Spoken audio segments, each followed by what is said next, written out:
and I'm not sure what you all want to call it, but this is something that I heard last year. Steve Borkhardt here in Rochester mentioned at a meeting last year, and it was kind of astounding that, yes, there are deeds on properties here in Rochester, some very historic family names, in fact, that are restrictive. And obviously, they're not legally enforceable with all of the things that have happened since. But it still is sad to think that we have deeds in this city that do not, on the face of them, say that people who are not white or not of the Christian faith would be unable to buy those properties. So Just Deeds is a group of people that are working together to try and get this off of the deeds, again, even if they're not enforceable. So our guests tonight are going to be talking about that. Now, first, for a couple of you that are new, this is In the City for Good. We are a grassroots organization that was started in 2015. We are a community group that if you want to join, you're in, you can come to the meetings, and here we are. We have several action teams, and one of these teams is this housing group, and we work on various kinds of housing issues, mostly affordable housing issues, but anything that relates to housing in the city of Rochester. Tonight, we're going to have 4 people that are here presenting this. So I'm going to read some of these bios so that I don't make any mistakes. So Maria Cisneros is the Golden Valley City Attorney, and she's also the president of the Minnesota Association of City Attorneys. She's in the metro area, lives with her husband and 4 children in a home that has that had a racially restrictive covenant.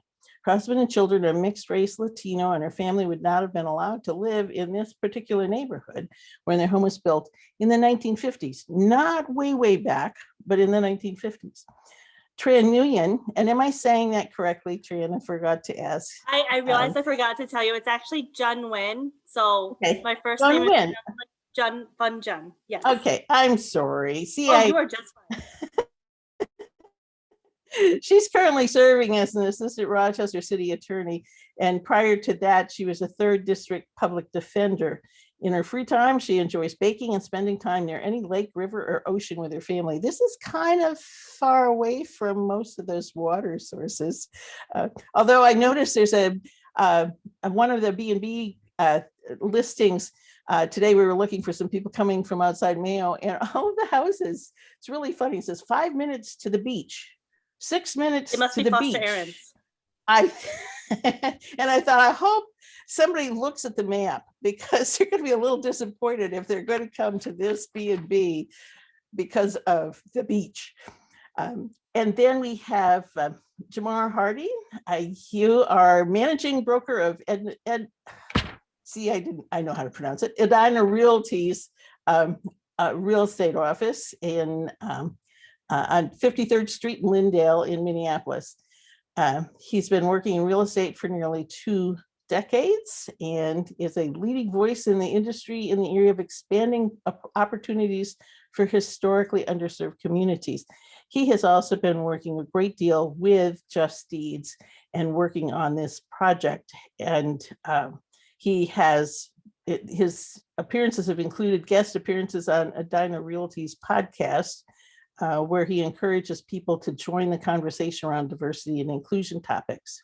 And then joining us, I understand you're in Oregon right now, Phil? Yeah. Yeah. Just doing yard work.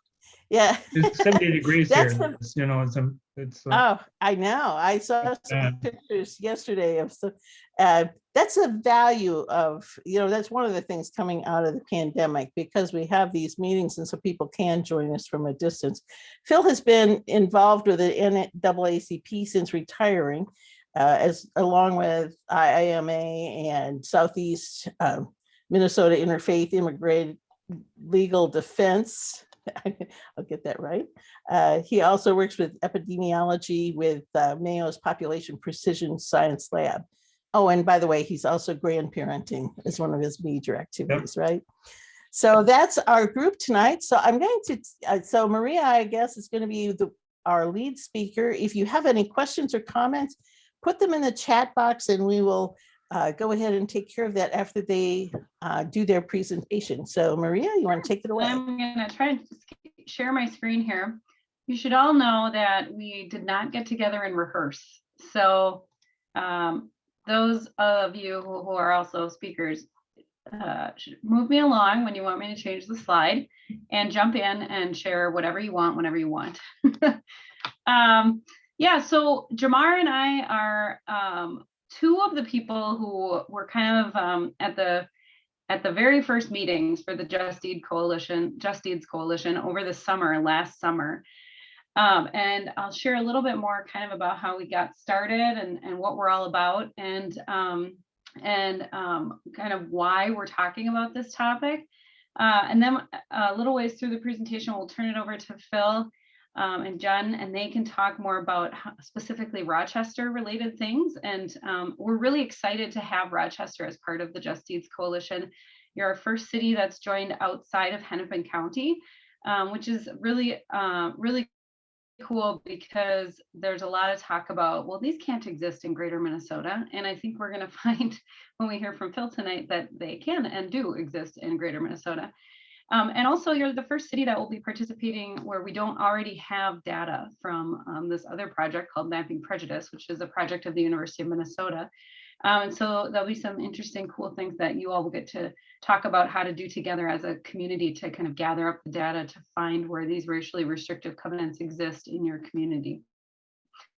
But Phil will cover all of that. So I think you can see my slideshow. Jamar, I'm just going to get going, and then you can do the next slide. How about that?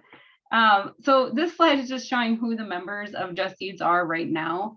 The founding members are the Minnesota Association of City Attorneys. As Helen said, I'm on the board of that association, and another one of the Just Deeds founders, Jared Shepard, is on that board with me. The Minneapolis Area Realtors, Mapping Prejudice, which is the organization that created the first comprehensive map of racially restrictive covenants in Hennepin County. I'm going to show you a video in a couple of minutes, a short video explaining Mapping Prejudice and what they found in their work. And Just Deeds has kind of grown out of the work that Mapping Prejudice did. The City of Golden Valley is also a founding member, which is where I work. And then Edina Realty Title.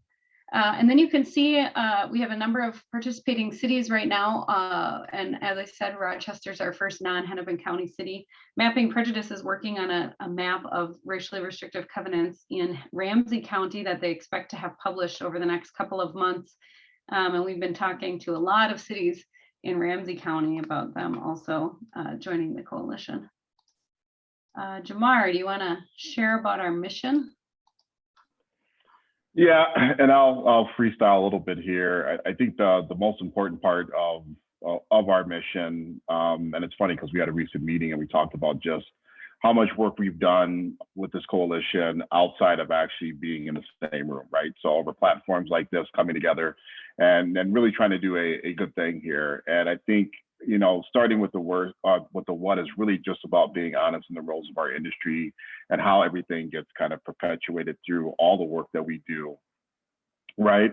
And obviously housing is a foundation, but I can speak, you know, very honestly about real estate's part in that, you know, the segregation, it's kind of been promoted in how we, you know, do mortgages, how we, for lack of better, you know, introduce buyers to certain communities, and also how we support sellers and the type of buyers they wanted to attract to their home. So I think all of this kind of goes back to the way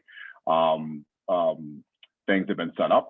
And again, going into the why, the benefits of this is really just kind of moving the narrative forward to making not only housing, but communities integrated in a very honest way, because prior to the Fair Housing Act, which is about 53 years old now, you know, in the real estate industry, it was illegal to integrate neighborhoods. You know, so I couldn't bring somebody into a color into a neighborhood that was all white, for example. I could lose my license. I could honestly, you know, be shunned in my industry and kind of lose my job, right? So in a weird way, as an independent contractor. So that's why when you look at what we're doing, it's so important just to kind of move that conversation forward. And, you know, the how isn't to wipe this away. You'll see some stats later on as far as some historical measures, legally, how we got to where we're at right now and why this isn't enforceable. But at the end of the day, we feel like property owners should have their voices heard by being able to discharge the restrictive covenants and have their voice heard on them as a current homeowner that they don't really support and believe it. So.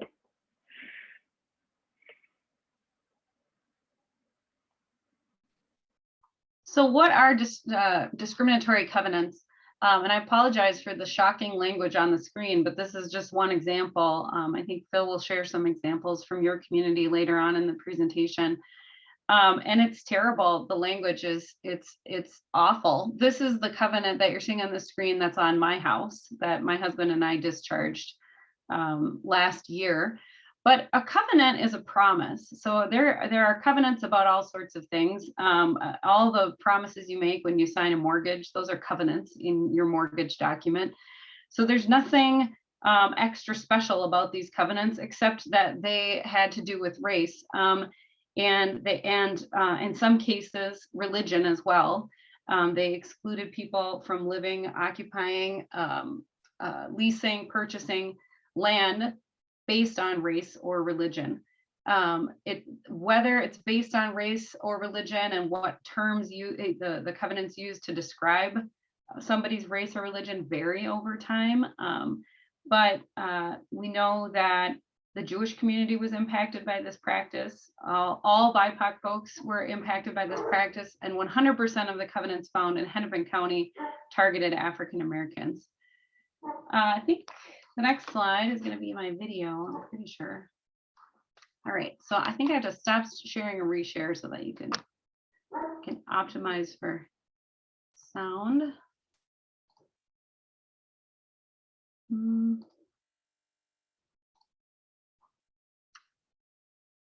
There we go. All right, please interrupt if you don't hear the sound.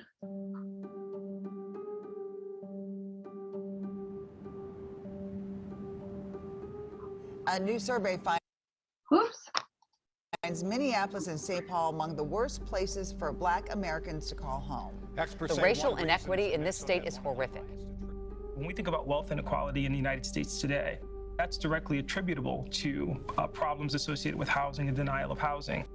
The inability of African Americans to acquire wealth in the same way that other groups were able to, by virtue of having access to affordable housing, is one of the problems that impact those communities of color today. About 75% of white families own the homes that they occupy. About 25% of Black families own the homes that they occupy. It's actually the largest, in terms of percentage, gap in the country.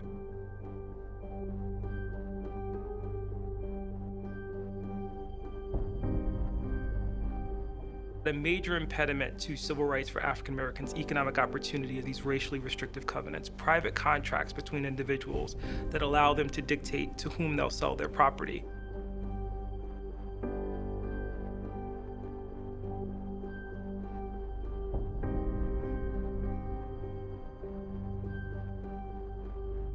Covenants exist across the country. In Minneapolis, the covenants were first put in 1910.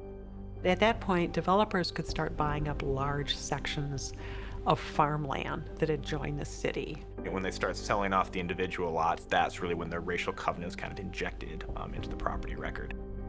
Racial covenants tells you who can or cannot live, lease, even occupy certain spaces. 100% of these covenants are aimed at African Americans.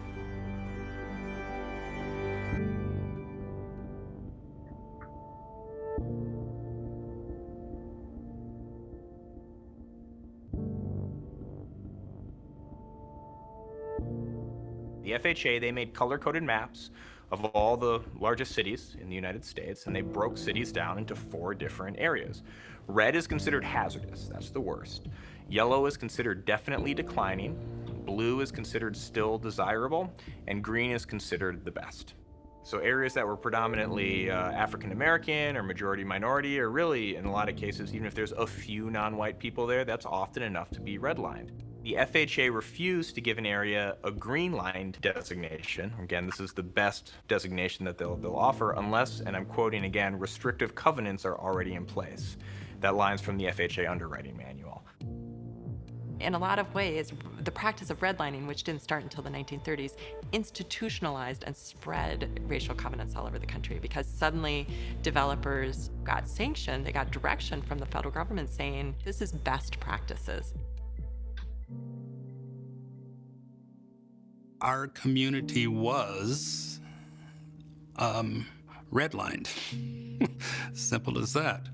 Now, as a community, we made the best of it, and we produced a great many influential people as well. And a lot of that came from having developed a pretty powerful community.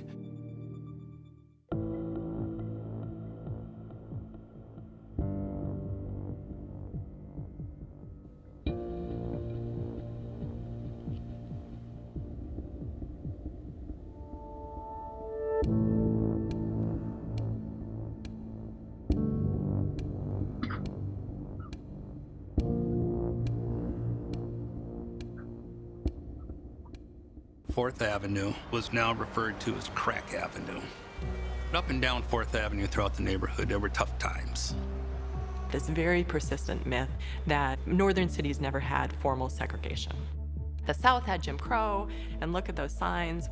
Well, racial covenants did the work of Jim Crow in the North, all over the North. So even though covenants are now illegal, kind of this yawning chasm of wealth inequality that emerged as a result of covenants is still very much with us today. Identifying racial covenants, however, has proved remarkably challenging. The only way to find racial covenants are to read warranty deeds. We're looking at about 3 million deeds in Hennepin County between 1900 and 1960, and each deed on average runs about 3 pages. So we're in the ballpark of 10 million or so pages of text. So what we're doing with Mapping Prejudice is we're using digital tools to help us identify the deeds that do contain racially restrictive covenants. We ask volunteers to help us transcribe them. And those answers I then export, and this actually gives me enough data to build the map. There's actually 2 categories. It's business, industrial, and undeveloped. With this data set that the Mapping Prejudice team has built, we asked the question, how have racial covenants affected present-day socioeconomic outcomes? And the results that we find are that covenants were a way to lift the house prices by keeping people of certain races and colors out. What we find is a causal link between covenants in the past and 3 present-day socioeconomic outcomes. We find that houses that were covenanted in the past have, on average, 15% higher house values today compared to houses that were not covenanted. We also find that covenanted areas have lower African American residents and lower African American home ownership rates compared to areas within Minneapolis that did not have covenants. I think it can make very powerful arguments about how can we reframe contemporary policy through more of an equity lens to help mitigate some of this damage that's resulted from racial covenants.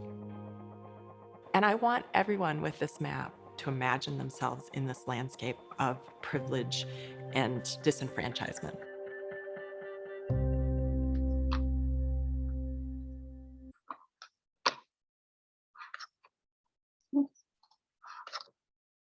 Right.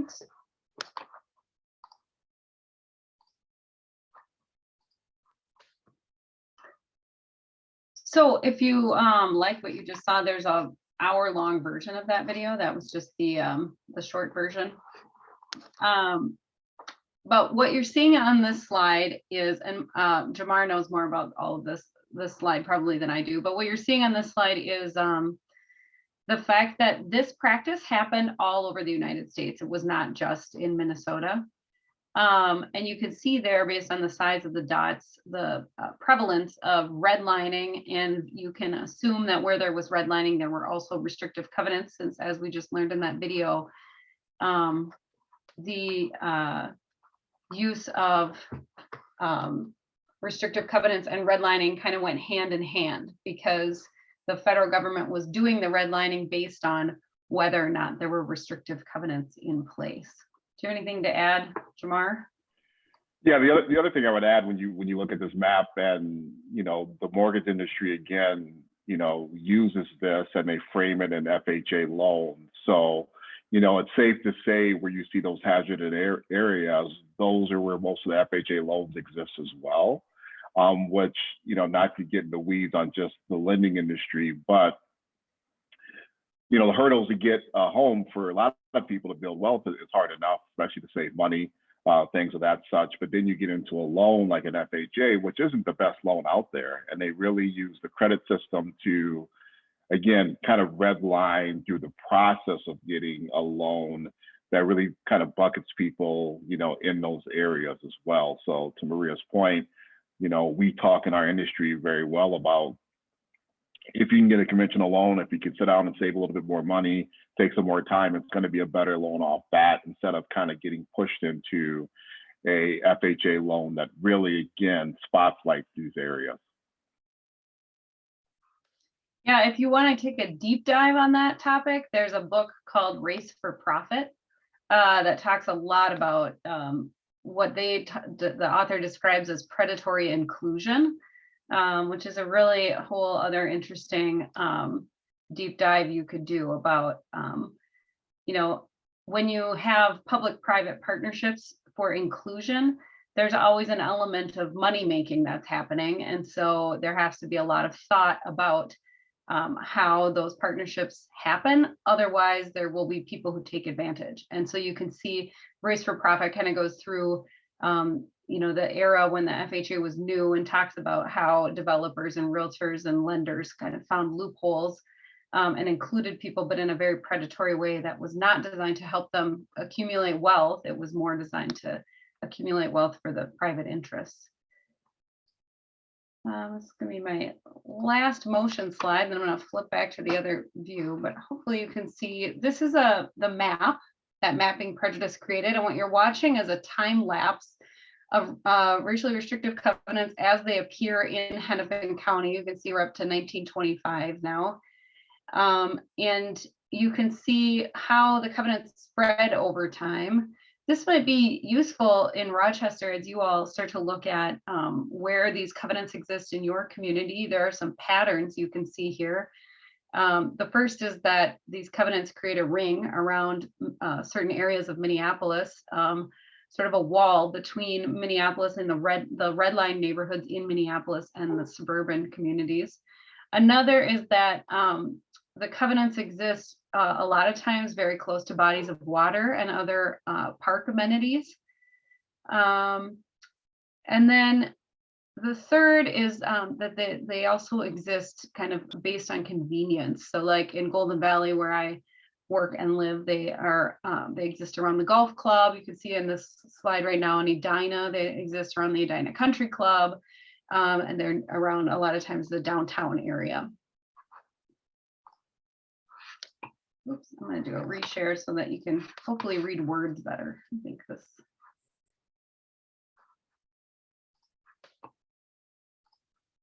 There we go. And then I can see your faces again. So that's better for me. Okay, this is my favorite slide and everyone else thinks it's boring, but it is important to know. So these are kind of some legal milestones as related to restrictive covenants.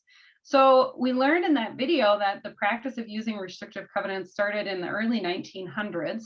The Mapping Prejudice found the first racially restrictive covenant in Minneapolis dated 1910. And this was happening again all over the country. You can see that it took several decades of work for this fight to start to pick up steam. The NAACP took on cases all across the country.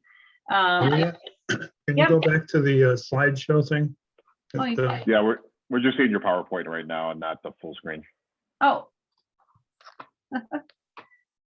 Thank you. There we go. Perfect. All right.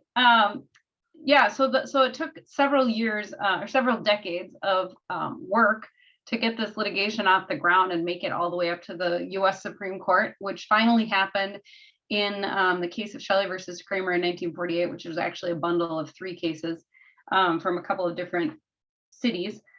But the court held in that case that these covenants were not enforceable. So that didn't mean that you couldn't use them anymore. It just meant that the courts wouldn't enforce them. Which sounds like a win, but really was not a full win. In 1953, the Minnesota legislature prohibited the use of racially restrictive covenants. So at that point in Minnesota, it was illegal to write a racially restrictive covenant into a real estate document. But people continue to write them even after that. And then nationally, it wasn't illegal to write them until 1968. We also see that during the period of time when it was illegal or when the courts would no longer enforce them, but it wasn't illegal to write them, there were all sorts of other terrible strategies used to enforce these covenants, including mob violence. And you see examples of that all over the country, including here in Minnesota, people killing dogs, gathering by the thousands outside of people's houses, when the courts would enforce them, neighbors would sue neighbors and pressure people to leave the houses they had just bought. There's all sorts of terrible stories about these practices. And then in 2019, the Minnesota legislature was one of a handful of states, followed a couple other states, passing a law that allows property owners to reject the racially restrictive covenants through a process called a discharge. So the discharge, I won't get into all the ins and outs of how property records work, but there's 2 kind of systems. The discharge, though, does not remove the racially restrictive covenant from the property records. It's still in the records. Instead, it's a form that gets added to the record that renounces the covenant, rejects it. And it's a statutory form that is a pretty easy process to fill out and file. It's not easy enough, however, to do unless you have access to county records. So that's where Just Deeds comes in. We help people get access to the records and fill out the form and then record them. So I'm going to maybe turn it over to you, Jamar, to talk about, we get the question a lot, why are we doing this? What is the point? If the covenants are no longer enforceable, why are we going through the act of discharging them, and why are we talking about it? I'll throw a quick story in that's well documented. U.S. Senator Cory Booker talks about, if it wasn't for his father's, swift thinking when they were purchasing, back when he was younger. So think about the Fair Housing Act and how you couldn't integrate neighborhoods, and how he was smart enough to, for lack of better, have a white couple pose as them when they actually wrote the offer to purchase the property. But then when it was time to close, his father showed up and was greeted by a homeowner who got wind that the owner was actually a person of color and brought their dogs there, but also really tried to make the realtor, afraid of this. And the realtor was afraid by just saying, can't believe, sir, you're doing this to me. My business is going to take a hit for this. I can't integrate neighborhoods. So when we talk about just why these covenants matter, I really think it's about to uncover the history of the land that we stand on. Or like I told somebody today, when are we going to really keep it real in real estate, right? When are we going to really start talking about how we got here and how we're set up? And I don't want to go in the weeds of what you're seeing in here, but really what it comes down to, it matters because people matter. And it matters to how we got to the situation with the land that we inhabit and then we live on, that we build wealth off of as well. So understanding our history allows us to have our own personal reckoning with the history of it. And it's not about necessarily just covering it up, because we talked about the documents, the warranty deeds that just have layers and layers of papers laid on top of them. The average experience for a purchaser is not to comb through those deeds. And it's really not to the responsibility of a title company to tell you what's in them. They're just ready to file it and say, here you go, homeowner, here are your keys. But wouldn't it make a difference to you if you knew exactly the land that you are purchasing, the history behind it? Because then maybe you can actually say, well, I don't believe in the way it was set up. I want to see something change moving forward. I want a community that's a little bit more inclusive than segregated, right? Versus, again, the way we see it done right now, to the map that Maria had, is really by good schools, right? You got better desirable schools over here. higher taxes because you're by the body of water. That's a way for us to kind of, again, legally segregate in our own Minnesota nice way without really talking about what needs to be talked about, and why Black, households on average struggle with building wealth, having savings, have access to good health care, and why they live in food deserts. Well, this is exactly why we get to where we're at, because the way things were set up. So sorry, I kind of went off script there, but yeah, that's what I got. No, perfect. We're gonna show you some examples of some of the things Jamar just brought up. I think the other thing to point out is that the practice of racially restrictive covenants is a super clear example of systemic racism. We hear people talk a lot about systemic racism lately over the last year or so, especially in Minnesota.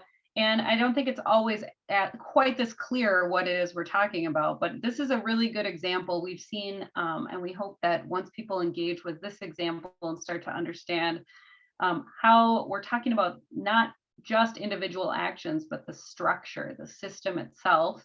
And we're talking about tools that have been embedded in the system, and that their legacy then endures over time. And it doesn't depend on any one person continuing to act in a overtly racist way, but the system holds up the effect and the disparate impacts that were created by the structure. So what are some of those impacts? Well, here's one. What do you think about this slide, Jamar? I always say, on one hand, real estate in Minnesota is always highlighted for that high rate of home ownership. But on the other hand, they talk about the disparities and that gap. And this is exactly what this slide shows here, is just the gap for, white homeowners and, the homeowners of the BIPOC communities. I mean, to be in the area where home ownership is celebrated on a high level, that a lot of people own homes, but yet you have this big disparity when it comes to who's owning the home, really, again, speaks to why Just Deeds is needed and why we need to kind of bring this story forward so people understand why, on one hand, we're highlighted nationally for home ownership. On the other hand, we aren't highlighted. We're almost low-lighted, if you will, for the lack of home ownership within all of our community members. Yeah. We can also see, as a result of these practices, redlining and racially restrictive covenants, the enduring demographic patterns. I think this will be really interesting for you all to see as you discover where the covenants exist in Rochester. But this is a map of Minneapolis, and you can see the green areas are the most diverse and the red areas are the least diverse. And I think if you're familiar with the city of Minneapolis, this map does not surprise you. And when you overlap this map with the racially restrictive covenants map, you'll see that the red areas are the areas that had the most racially restrictive covenants. And I think this is important because it speaks to what Jamar was saying about current real estate practices kind of bleeding into what we've seen here. This is all about restricting access to space. And I'll give you some city examples later. We have a lot of things built into all of our systems that revolve around restricting access to space. As I learn more and more about restrictive covenants, I am fascinated by the idea that that is a money-making tool. If you create a space that is more exclusive, then you can charge more money for people to be there. And so that is where this becomes systemic, because it's built into how we do appraisals, it's built into how we market properties, it's built into how we police areas. It's just kind of built into all of the systems that go with how do you regulate people moving in and out. Jamar, it looked like you were going to say something. Well, and I think that it's hard because we're not zoomed in, you guys, but you look at the most diverse, that really call it bright green area, that's the same neighborhood where George Floyd was murdered. So you talk about over policing, even the police use this map to how they send out their troops, how they police a certain area. The lighter green is where kind of the areas as you go north kind of gets into where Dante Wright, got shot as well. So I think there's so many patterns behind these maps that speak to even how we, police our communities, that, again, that word systemic, right? It really kind of gets to concentration of a population. And I could tell you, over off that 38th to Chicago area, they struggle even to get, a decent grocery store in the area, even though it's highlighted what happened not far away off Lake Street with the Target and the Cub Foods in the area. But again, that particular area, they have little corner stores there, but they don't have access to really good grocery stores in that area with all those homes around.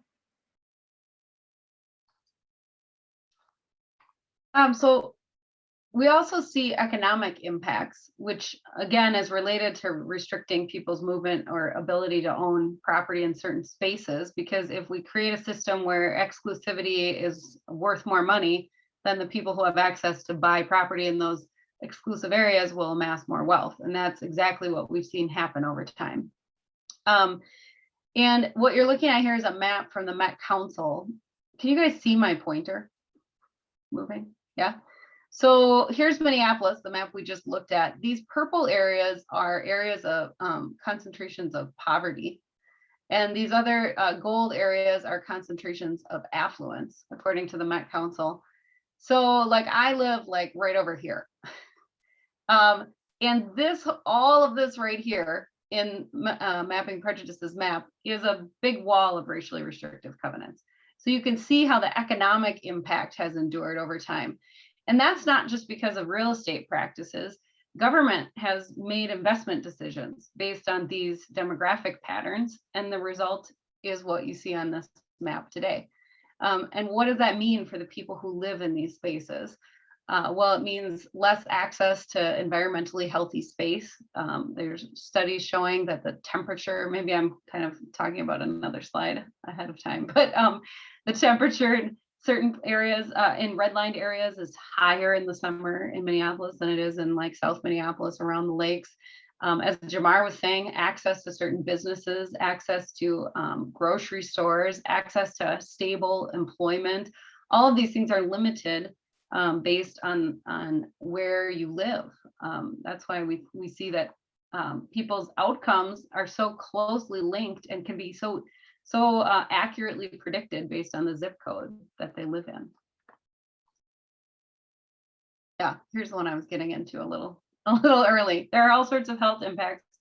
There's a bunch of research on this, and the Met Council does a really good job. I'm not sure if there's a similar thing for your county, but there is a lot of research that indicates all of these health disparities exist and that they can be predicted based on zip code, and these are some of the reasons why.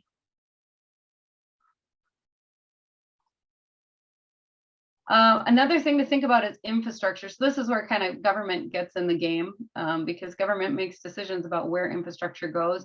One thing to think about is transportation. So you can see the green areas are the areas of concentrated poverty, and then you can, and they have been for many decades, and you can see the red lines of the interstate highway system, where the government units in the metro area decided to place highways.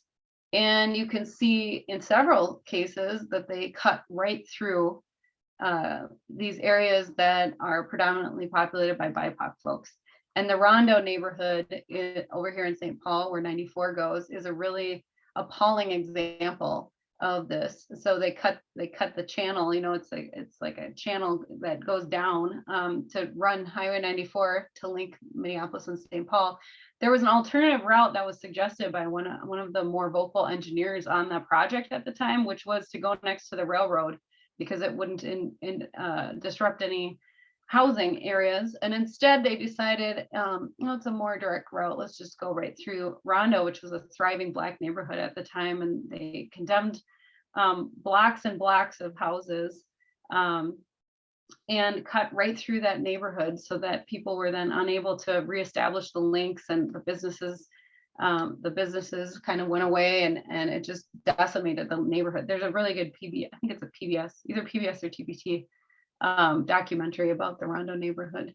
But that's a pattern that we see. You also see it with 35W down here. Anything I missed, Jamar? No, we got it.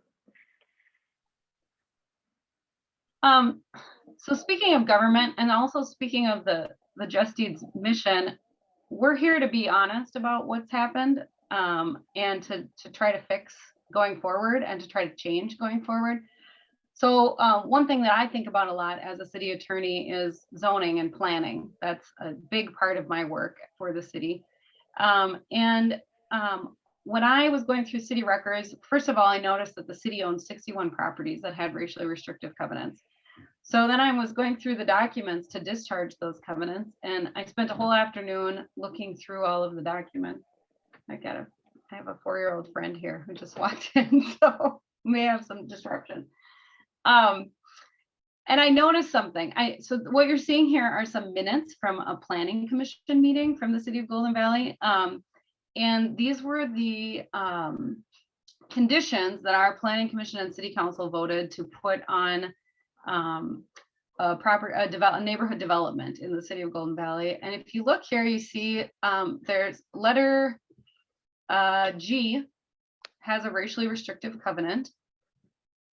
But then looking at all of the other covenants, these are things that look familiar to me. There's a minimum house price. There's a single family restrictions in letter C. There are some rules about having to have a garage. There are rules about what you can use the property for. They have to be true to a particular style of architecture.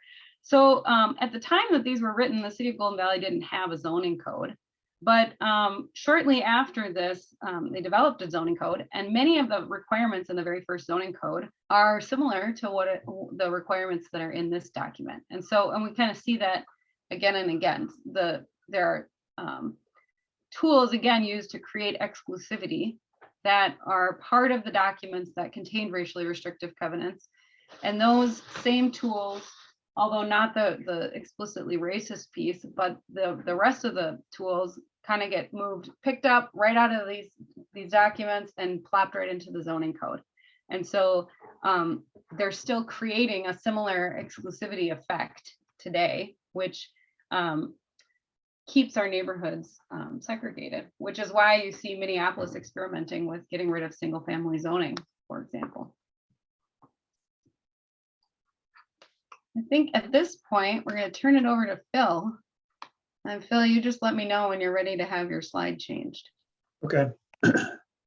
Well, Maria already covered the difference between redlining and racial covenants. I wanted to point out that there are other types of constraints that subdividers, developers use to create exclusive neighborhoods. And those can include, in Rochester, there are minimum price things in covenants. The one that's most popular now is minimum building floor area, so that you can make a neighborhood expensive enough that only the affluent can live there. And because of historic practices limiting who gets to be affluent, that has a racially restrictive effect. We still have steering. I've lived in Rochester since 1976, and I hear about steering every now and then from people directing people away from certain neighborhoods.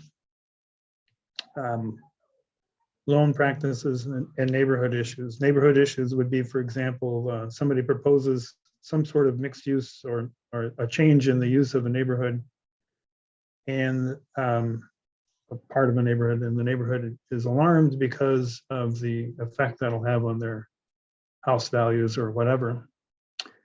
And those sometimes have a racial and ethnic effect. Next slide. This is a map of redlining in Rochester, and I switched the blue and the green, I guess. The blue area is heavily affected by racial covenants. The C and D areas, I've been looking through the records for to try to find racial covenants. I've found a whole lot of things like contract for deed sales. Contract for deed sales are particularly unfortunate for the purchaser, because if you miss a payment, the contractor gets to take back the house and you've lost all your equity. Those tend to be concentrated in areas where getting a mortgage was more difficult. Next slide.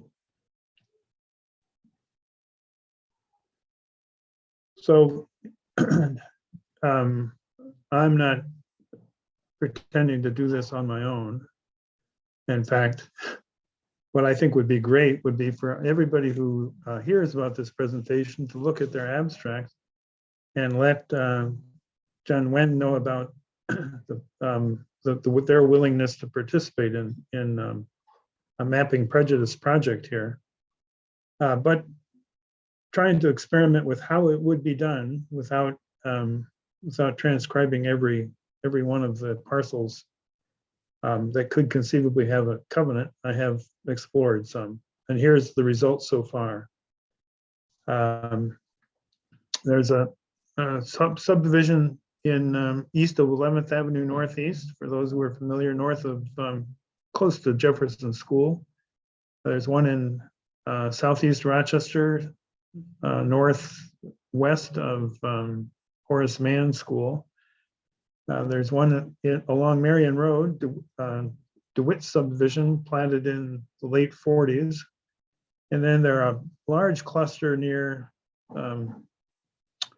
Pill Hill, the Pill Hill historic neighborhood, which had it took a considerable amount of work to develop restrictive covenants in part of that area, because those plats were done in the 1850s and 60s in some cases, and had to be retrofitted with the restrictive covenants after the fact. There are others that I know of that I haven't been able to verify. There's one in Kutsky Park on the west side of 11th Avenue Northwest that restricts Jews and Mohammedans, for example, from living there, from purchasing there. So the next slide. One of the people involved in mapping restrictive covenants in Southwest Rochester was Harry Harwick. Everybody from Rochester is familiar with that name. There's a building named after him. He's the founder of the Rochester Area Foundation and the first chair for a long time. Well, he owned a property along what used to be a lake, Lake Shady in Orinoco. And so there were two plats with restrictive covenants in Orinoco City along both sides of the lake. His house is in the purple area there, and he persuaded others to restrict those lakeshore properties to white people only. The reason there aren't two plats showing now is that MnDOT purchased all of the lots in one plat in order to cut off access, so they could make that Highway 52 a freeway. So, next slide.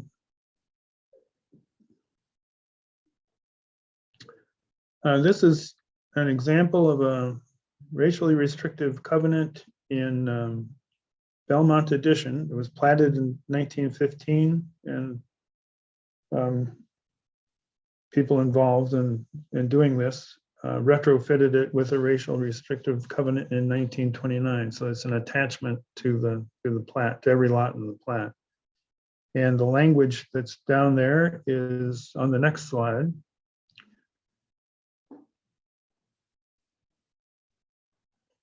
So Belmont Addition had Negro, Indian, Mongolian, Chinese, or Japanese descent, except for bona fide servants. Bona fide, I could have put it sick there, that's misspelled. Belmont Slopes and Plumbers Replat, which were mostly owned by the Mayo Properties Association, corrected the spelling of bona fide. Good for them. I think there's another couple of examples.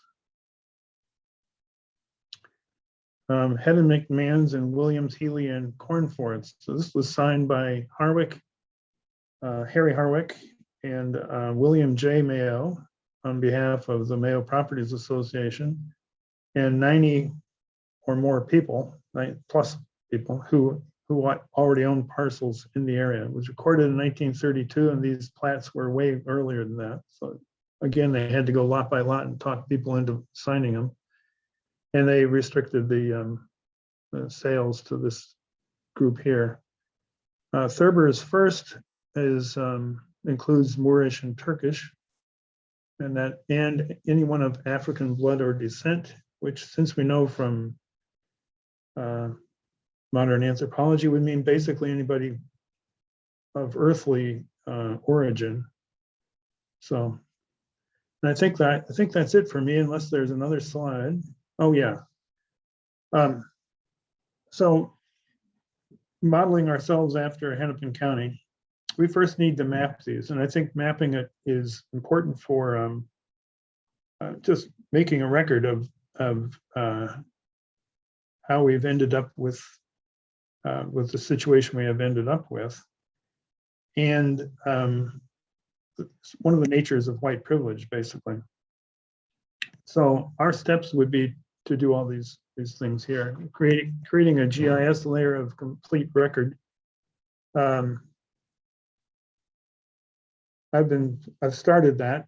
Because I'm working with the Mayo epidemiology group. They are actually interested in the long-term health impacts of this historical phenomenon. We don't know what they will be yet, but I'm using their material, their equipment and software to do this because of that interest. Identifying these parcels is not easy, but it's not technical. Basically, you learn how to use a system called Landshark, and you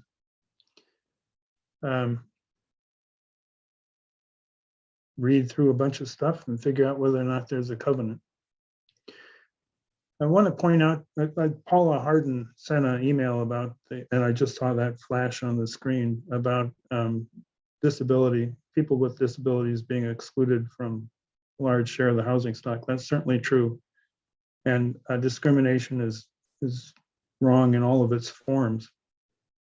One difference is that this is a segregation issue. That's a type of discrimination that has not been universal. It's peculiar to white and non-white people.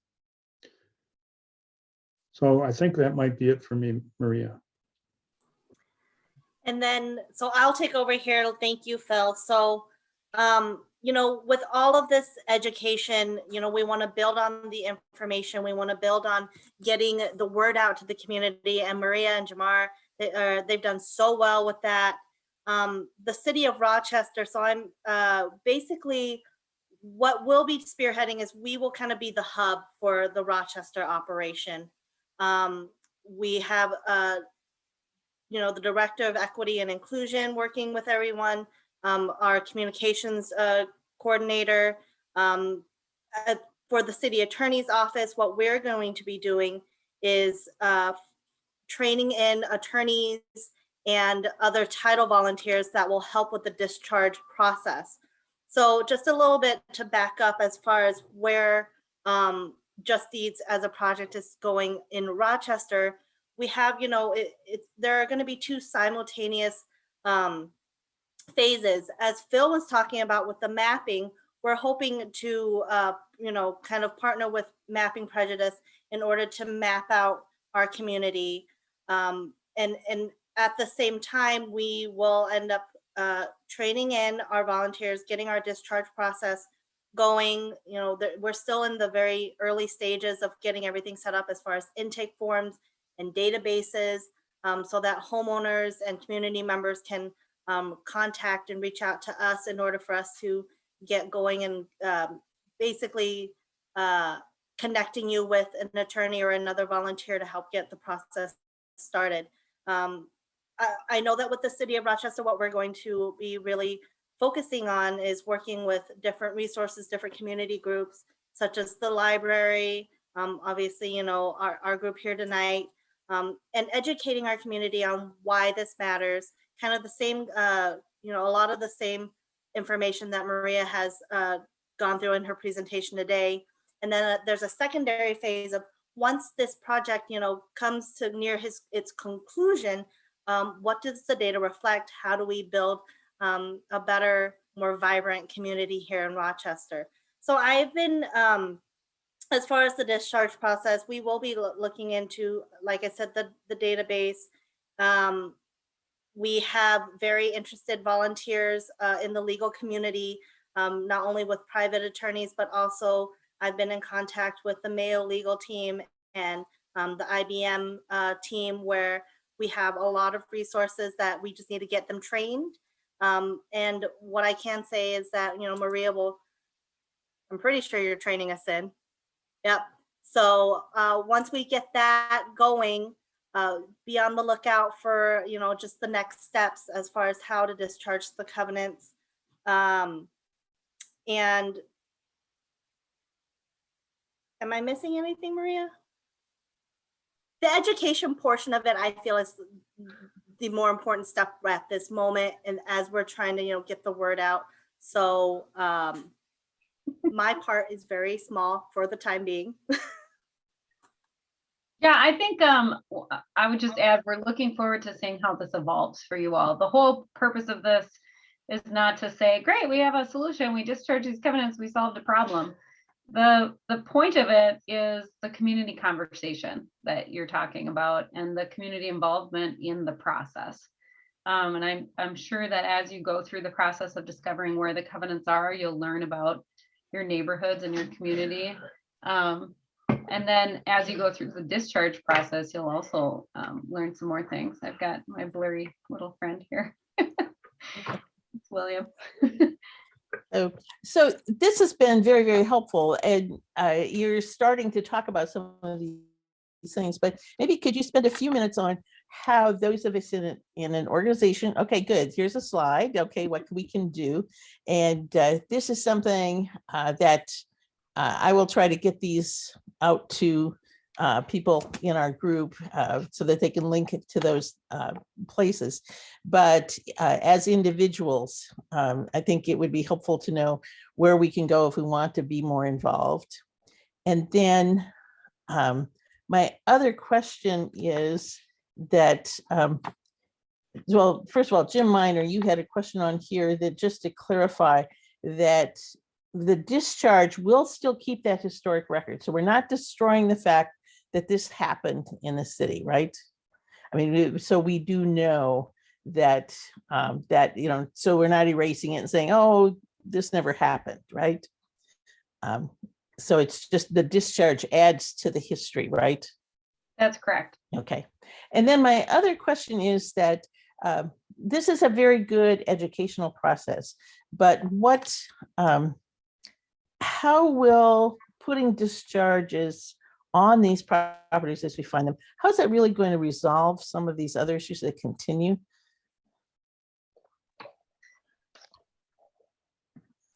Is that a fair question? I mean, I have a lot of answers. I'm going to stop sharing so I can see people's faces, but you want to go first, Jamar? I can speak from a city perspective, maybe, or a policymaker perspective. Okay. Well, and that's the lane I was going to maybe veer into a little bit, but go ahead, Maria. Yeah, well, so, I think if you pay attention to city policy making, for example, and this applies at all levels of government, I talk about city because that's where I work. But if you pay attention, you'll see that a lot of the attitudes that were created by these practices persist and show up in a lot of different processes that we go through today. And they aren't remarkable to us because we're used to them. So for example, when the city that I work for is considering, let's just say we're considering well, actually, I'll give you a concrete example of Minneapolis. So they got rid of single family zoning in their 2040 comp plan, and they went through a huge process to consider that, just like you do for every change to your comp plan. But they had very organized people on both sides of that issue.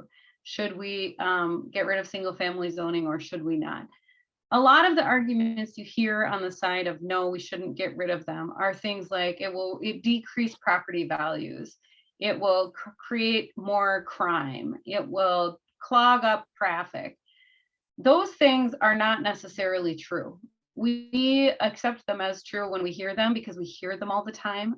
And if you trace them back far enough, a lot of those things come right out of the FHA underwriting manual, and are based on this whole exclusivity thing and the concept that's embedded by our society and all of our brains, that proximity to BIPOC people means lower values and more crime. And we can't get to the root of that and change that until we start talking about it honestly. And by doing that, we hope that we can open people up to understanding where those perceptions come from so that they support policies that can help undo what has been done here, rather than just kind of out of reflex, or as you know, as we've always done, letting the city council know, no, we don't want that multifamily thing because it's going to cause more crime or more traffic. No, we don't want to have duplexes because that will lower the value of my single family home.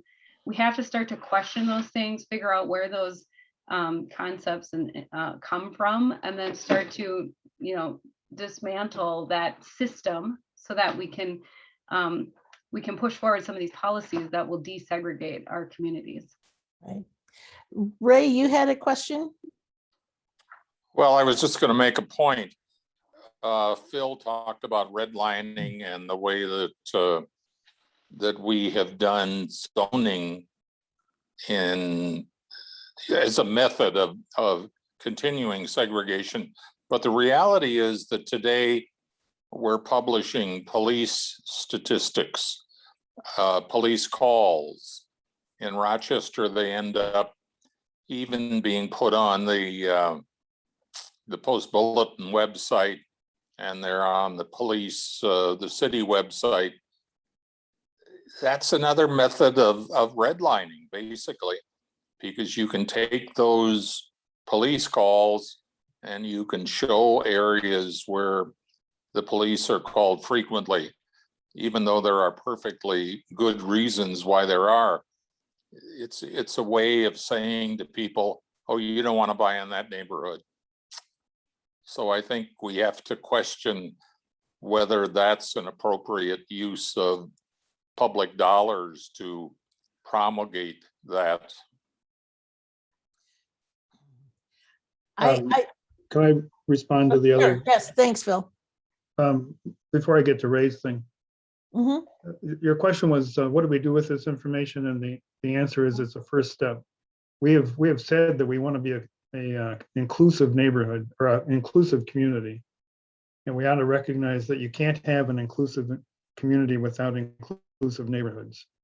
So, and that's been part of the city's policy since about 2000. And yet we don't yet see general development plans being approved that provide for a mix of houses by income, for example, of housing by income. It may, there will still be a demand for single family homes. And the city of Rochester is not surrounded by suburbs, and so they'll probably meet that demand. I'm not involved in planning anymore, I don't know. But you know, we need to make our neighborhoods inclusive rather than exclusive. Back on Ray's thing, actually, we looked into it when addressing neighborhood opposition to townhouses and mobile home parks and so on. And the single family neighborhood police call rate per household is the same for single family homes as it is for mobile home parks, and way lower for townhouse developments. And so, you know, the part of the issue is looking at the real facts instead of the presumed facts. Publishing where police calls happen ought to be adjusted for things like population density and so on. If you do that, then there aren't any unsafe neighborhoods in Rochester. But anyway, your point, Ray, is it may look bad for some areas, but that probably needs to be looked into more seriously, more deeply, I mean.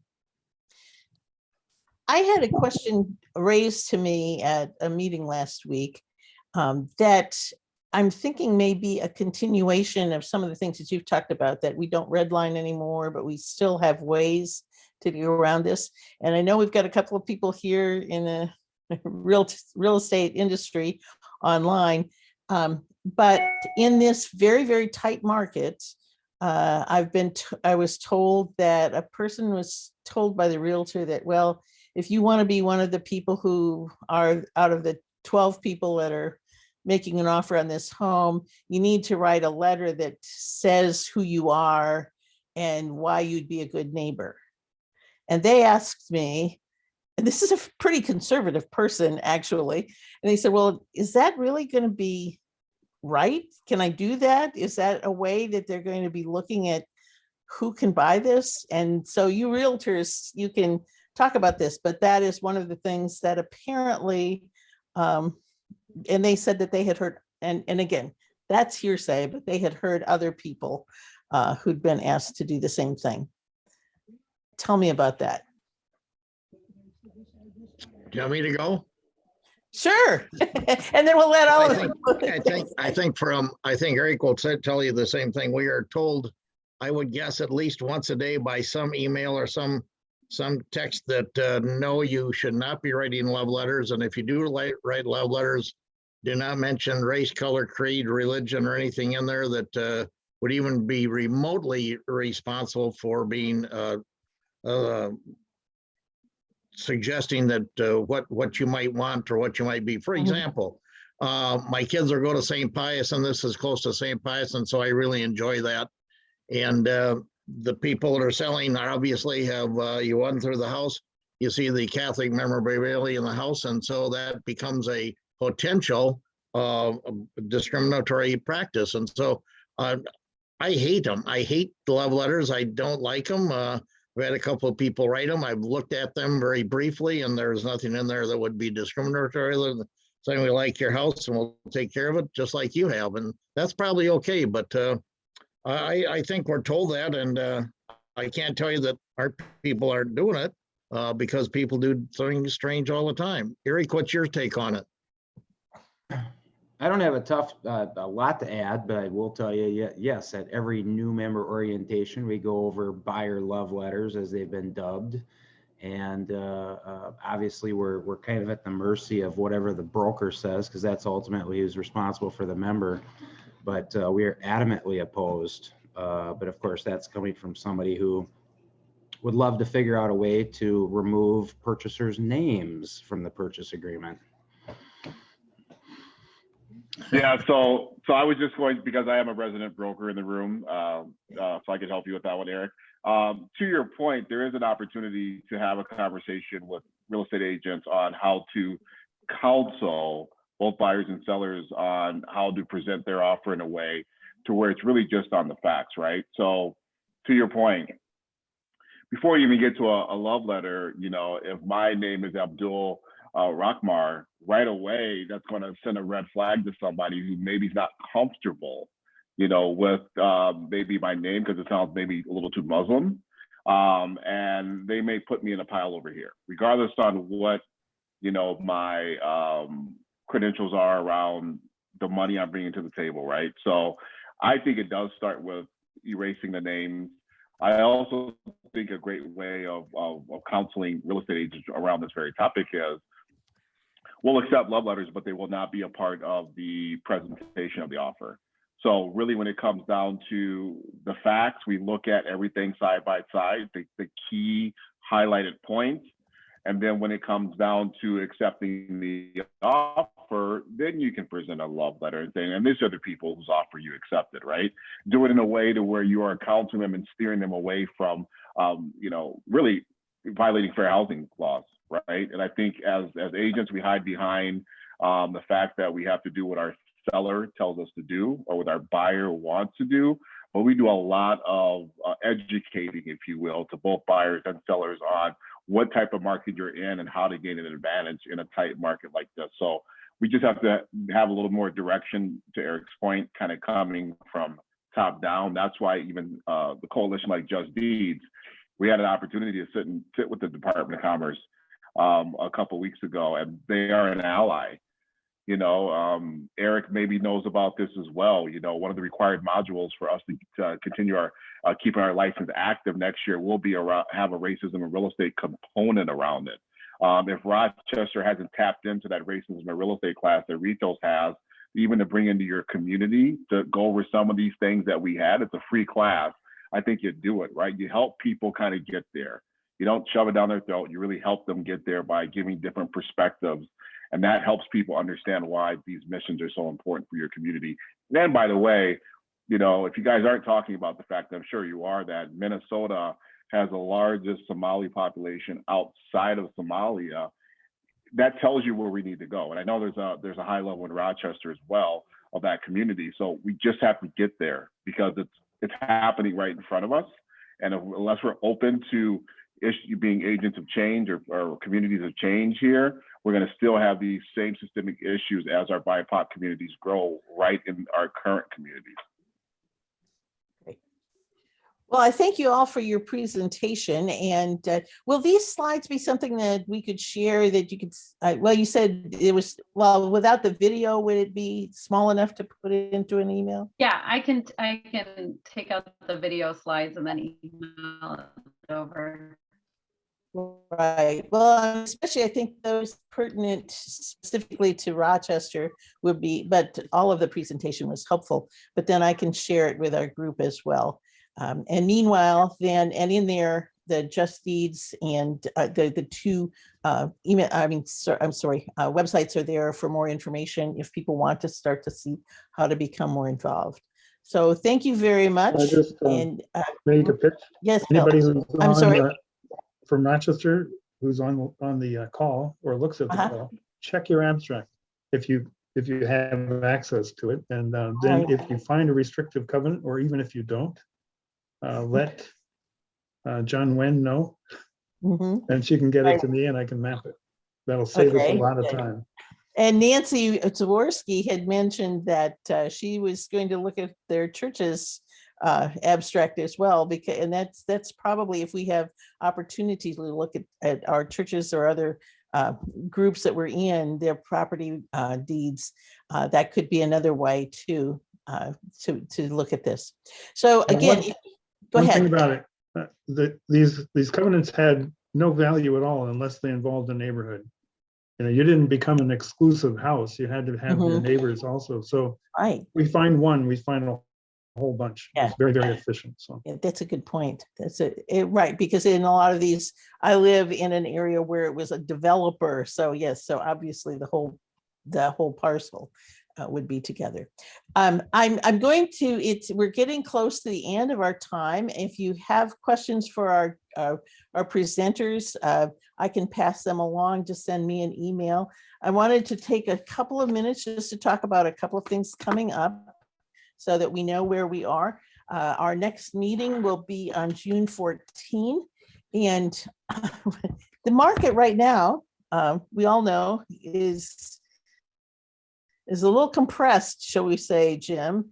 And so Jim Miner has offered to just give us an overview of where we are right now. You want to give one pertinent stat that right now is pretty depressing if you're a buyer? Well, I guess there's one that comes to mind, and that's the days on the market for pendings. In Northwest and Northeast Rochester, it's less than 8 days on the market. And that's for about 230 properties. So if you're going to buy a property in Northwest or Northeast Rochester, look for the average marketing time to be very, very, very limited. Right. And then he has other statistics like houses all coming in with paying more than the asking price. And so we'll talk a little bit about that and see how that will also go into affordable housing and how this is affecting, again, some of the people who are really struggling to be able to get into being a home buyer, and seeing how this is not going to be helping right now some of the statistics we've talked about. So that will be the topic for our next meeting. Also, and Nancy Zaworski, do you want to talk a bit about, we have a meeting coming up on May 20th, a forum in the City for Good?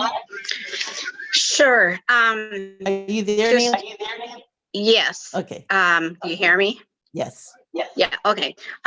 Just hopefully all of you here tonight are also on our regular emailing list, so you should have received notices regarding our forum, our community-wide forum. Welcome to anyone and everyone in the community, but with a conversation about DMC with Patrick Sieb, along with 4 of the board members, as they are able to come. You never know what might come up then, but please join us. It's an opportunity to ask questions. You can send those to us ahead of time if you like, but also given our community in the City for Good, we want to share with them your comments. So we may not have time for all of this at night, but if you have any comments about anything as well, please email us and we'll be sharing those also. But join us Thursday, May 20th. It's a Zoom meeting from 6:30 to 8 p.m. Thanks, Helen. Okay, and we are still working within our housing action team on looking at accessory dwelling units and what might need to be done to encourage more of those in Rochester, and will that help our housing issues? So if you have any specific special interest in this topic, please let me know, because we're pulling together a smaller group to look into that a little bit more. And so that's what's coming up for now. And I do appreciate, we've got 9 minutes left. Any other announcements or things that will pertain to this topic tonight, or specific meetings that are coming up? I appreciate, okay, so Nancy, quick comment. Okay, yes, I just have a question, because we have attorneys on here from out of town, and also Phil, you mentioned that you deal with the IMA piece. I just want an understanding of the immigrants coming in, and I'm in a fee generated case for low income. Something happened to my home, and I'm low income, and to be able to get assistance through legal in a fee generated case with my home that's been extended with the LOAC, and how those combine for legal assistance to be able to resolve problems.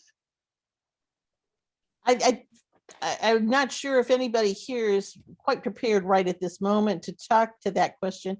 If you want to send that question to me, and I can pass it on to the attorneys on here to see if we can help, okay?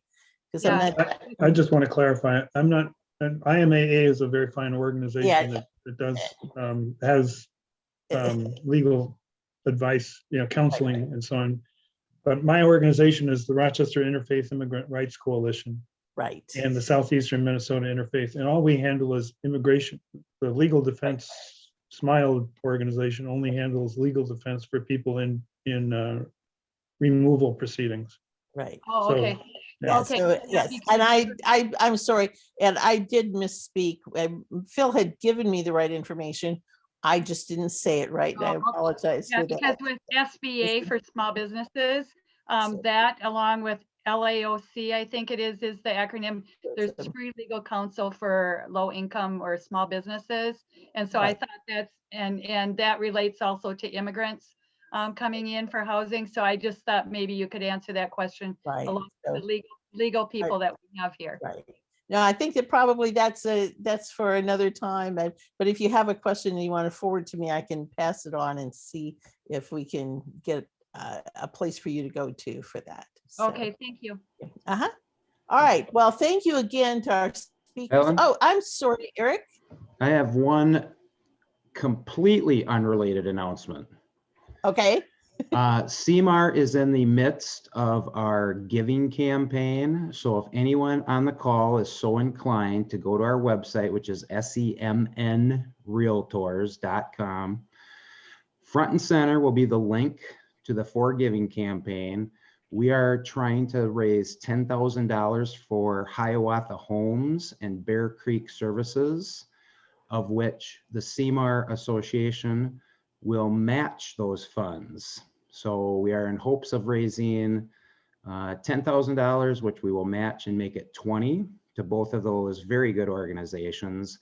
And we're actually doing this throughout all of southeastern Minnesota with the goal of raising $50,000 plus, which will get a $50,000 match from CMAR. So again, if you're so inclined, SEMNrealtors.com.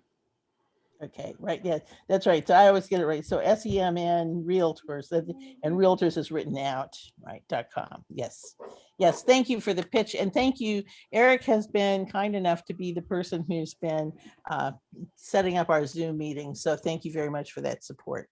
I appreciate it. So and what better thing than Hiawatha Homes and Bear Creek for a housing group. So thank you. So, okay, all right. So thank you again. And to our speakers, this is why I like distance meetings. Zoom can get tiring, but we've got you all from different places, and thank you. I really appreciate your time. Good night, have a good week, and looks like we should be getting much nicer spring weather soon. So, all right, good night. Thanks.